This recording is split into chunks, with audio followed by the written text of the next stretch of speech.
Halo sahabat bio, selamat pagi, selamat siang, selamat sore, dan selamat malam. Selamat datang kembali di channel aku, Vita Aryani, dan di video kali ini kita masih membahas mengenai reproduksi. Materi bahasan pada kali ini adalah spermatogenesis. Nah, apakah kalian tahu spermatogenesis itu apa? Spermatogenesis adalah proses pembentukan sel sperma pada laki-laki. Siklus ini rata-rata terjadi selama sebulan sekali. Sel gamet yang dihasilkan akan bersifat haploid atau 23 kromosom pada setiap sel spermanya.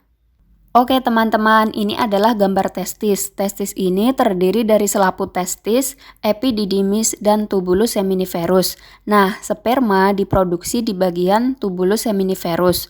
Tubulus seminiferus bentuknya adalah tabung berongga.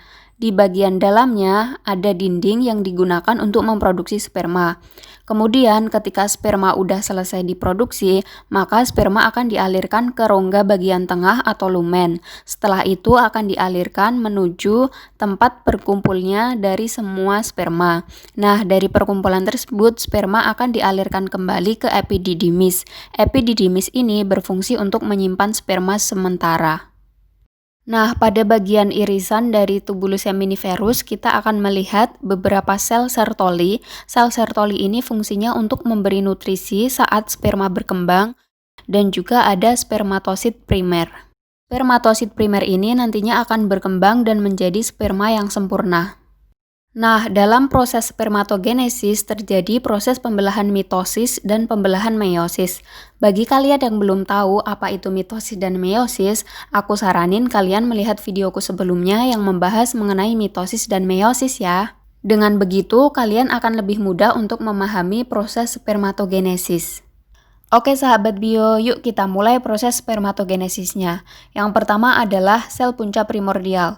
Sel punca primordial ini berada di testis. Kemudian dia akan bermitosis menjadi spermatogonium dengan jumlah kromosom 2N. Nah, selanjutnya spermatogonium akan bermitosis lagi menjadi spermatosit primer. Spermatosit primer ini memiliki kromosom yang jumlahnya adalah 2N. Spermatosit primer yang ada pada laki-laki jumlahnya kira-kira 500 miliaran. Nah, fakta menariknya adalah bahwa proses dari sel punca primordial menjadi spermatosit primer itu terjadi ketika seseorang itu dalam bentuk janin. Kemudian ketika dia lahir, dia sudah memiliki spermatosit primer dengan jumlah tertentu. Jadi, sel reproduksi yang ada pada pria saat ini adalah spermatosit primer, bukan sel punca primordial dan bukan juga spermatogonium.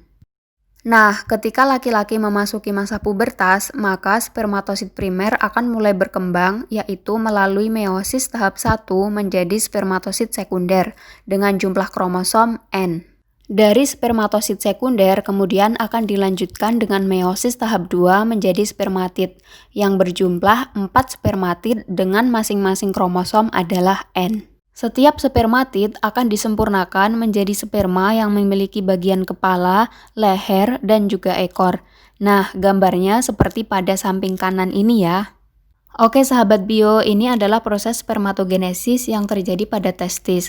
Ilustrasinya seperti gambar ini ya. Nah, urutan pembentukannya yaitu dari dinding paling luar ke arah dinding paling dalam yang dekat dengan lumen. Pada gambar ini, dinding paling luar adalah spermatogonium. Spermatogonium akan berkembang menjadi spermatosit primer. Nah, dua tahapan ini terjadi ketika seseorang pada masa embrio. Kemudian, ketika masa pubertas, spermatosit primer akan berkembang menjadi spermatosit sekunder. Spermatosit sekunder akan berkembang lagi menjadi spermatid. Spermatid inilah yang akan disempurnakan menjadi sel sperma dengan bentuk yang utuh. Nah, yang perlu diingat adalah spermatosit primer yang berjumlah kromosom 2N akan berkembang menjadi 4 sel sperma dengan jumlah kromosom N. Oke sahabat bio, kita telah selesai membahas mengenai spermatogenesis. Semoga materi kali ini mudah dipahami dan bisa bermanfaat untuk kalian. Sampai jumpa lagi.